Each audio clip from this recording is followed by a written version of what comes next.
ಪಾಪ ಈ ನರೇಂದ್ರ ಮೋದಿಯವರಿಗೆ ತಿನ್ನೋದಕ್ಕೆ ಒಂದು ಹೊತ್ತಿನ ಊಟಕ್ಕೂ ಸಹ ಗತಿ ಇರಲಿಲ್ಲ. ಆಗ ನರೇಂದ್ರ ಮೋದಿಯವರು ತನ್ನ ಜಾತಿಯ ಮೂಲಕವಾಗಿ ರಾಜಕೀಯಕ್ಕೆ ಬರ್ತಾರೆ. ತನ್ನ ಜಾತಿಯ ಮೂಲಕವಾಗಿ ರಾಜಕೀಯಕ್ಕೆ ಬಂದ ನಂತರ ರಾಜಕೀಯವಾಗಿ ತುಂಬ ಎತ್ತರಕ್ಕೆ ಬೆಳೆಯೋದಕ್ಕೆ ಪ್ರಾರಂಭವನ್ನು ಮಾಡ್ತಾರೆ. ತುಂಬ ಎತ್ತರಕ್ಕೆ ಬೆಳೆಯುತ್ತಾ ತನ್ನ ಜಾತಿಯ ಜನರನ್ನೇ ಮೂರ್ಖರನ್ನಾಗಿಸೋದಕ್ಕೆ ಪ್ರಾರಂಭವನ್ನು ಮಾಡಿಬಿಡ್ತಾರೆ. ತನ್ನ ರಾಜಕೀಯ ಶಕ್ತಿ, ತನ್ನ ರಾಜಕೀಯ ಪ್ರಭಾವ ಎಲ್ಲವನ್ನು ಬಳಸಿ ಗುಜರಾತಿನಲ್ಲಿ ಒಂದು ರೈಲ್ವೆ ನಿಲ್ದಾಣ, ಹಾಗೆ ರೈಲ್ವೆ ಇಲಾಖೆಗೆ ಸೇರಿರುವಂತಹ ಸಾವಿರಾರು ಎಕರೆ ಜಮೀನನ್ನು ತನ್ನ ಸ್ವಂತಕ್ಕೆ ಖರೀದಿಯನ್ನು ಮಾಡ್ತಾರೆ.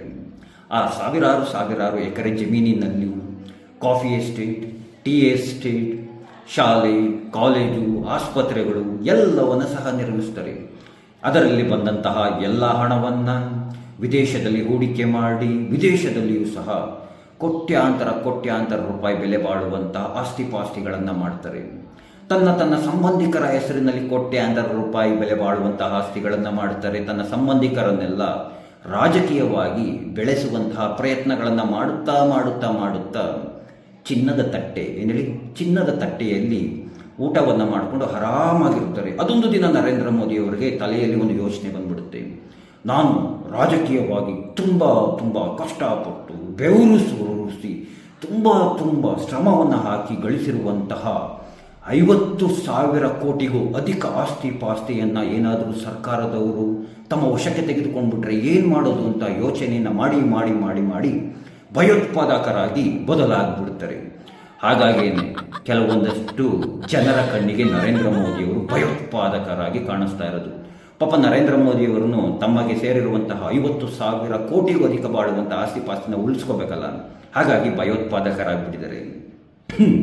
ಅಲ್ಲ ಸ್ವಾಮಿ, ಕಾಶ್ಮೀರಿ ಪಂಡಿತರನ್ನು ಹತ್ಯೆಯನ್ನು ಮಾಡಿದಂತಹ ನರಹಂತಕ ಅಂತಲೇ ಕರಿಬೇಕಾಗಿರುವಂತಹ ಭಯೋತ್ಪಾದಕನನ್ನು ಪ್ರಧಾನಮಂತ್ರಿಗಳ ಕಚೇರಿಗೆ ಕರ್ಕೊಂಬಂದು ಸನ್ಮಾನ ಮಾಡಿದಂಥವರು ಯಾವ ರಾಜಕೀಯ ಪಕ್ಷದವರು? ಮನಮೋಹನ್ ಸಿಂಗ್ ಅವರು ಸನ್ಮಾನವನ್ನು ಮಾಡಲಿಲ್ವಾ? ಭಯೋತ್ಪಾದಕರನ್ನು ಸನ್ಮಾನ ಮಾಡುವಂತಹದ್ದು ನಿಮ್ಮ ಪಕ್ಷದ ಸಿದ್ಧಾಂತನ? ಮುಂಬೈ ಮೇಲೆ ದಾಳಿ ನಡೆದಾಗ ಭಯೋತ್ಪಾದಕರ ವಿರುದ್ಧವಾಗಿ ಒಂದೇ ಒಂದು ಹೇಳಿಕೆಯನ್ನು ಕೊಡೋದಕ್ಕೆ ಸಾಧ್ಯವಾಗಲಿಲ್ಲ ನಿಮ್ಮ ಪಕ್ಷದವರು.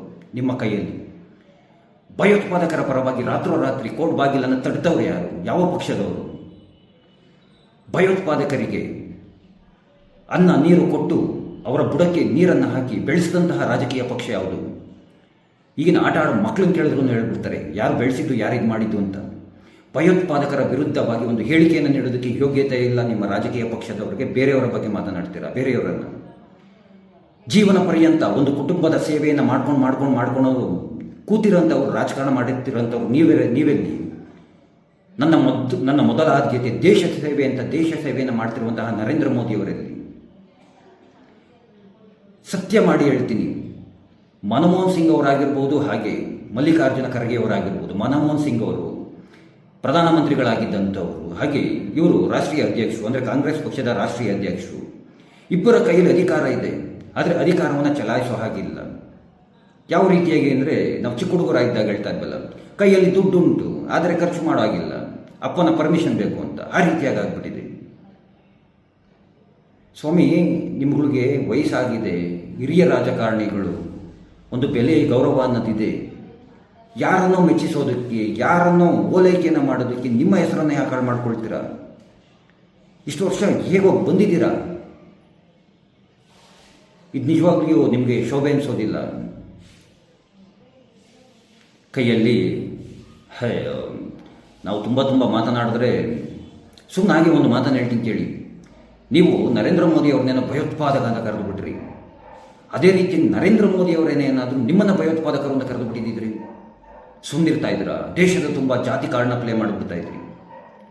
ದಲಿತ ನಾಯಕನನ್ನು ಭಯೋತ್ಪಾದಕ ಅಂತ ಕರೆದಂತಹ ನರೇಂದ್ರ ಮೋದಿ, ಇದಕ್ಕೆಲ್ಲ ಭಯೋತ್ಪಾದಕರನ್ನು ಉತ್ಪಾದಿಸುವಂಥ RSS ಕಾರಣ, ಹಾಗೆ ಹೀಗೆ ಅಂತೆಲ್ಲ ಏನು ಹೋರಾಟಗಳನ್ನು ಮಾಡಿಬಿಡ್ತಿದ್ರಿ.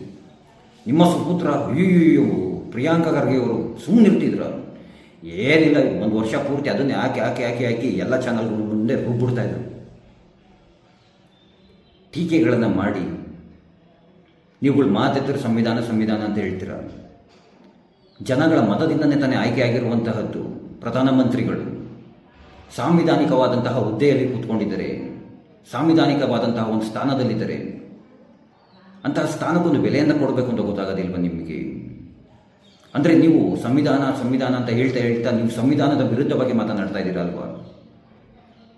ನೀವು ಗೆದ್ದರೆ ಮಾತ್ರ ಎಲ್ಲ ಸರಿ ಇರುತ್ತೆ, ಎಲ್ಲರೂ ಚೆನ್ನಾಗಿ ಕಾಣಿಸ್ತಾರೆ. ನೀವು ಸೋತೋದ್ರೆ ಯಾವುದೂ ಸರಿ ಇರಲ್ಲ, ಯಾವುದೂ ಇರೋದಿಲ್ಲ. ನೀವು ಆಡಳಿತ ನಡೆಸಿದ್ದೀರಲ್ಲ ಅಷ್ಟು ವರ್ಷಗಳಿಂದ.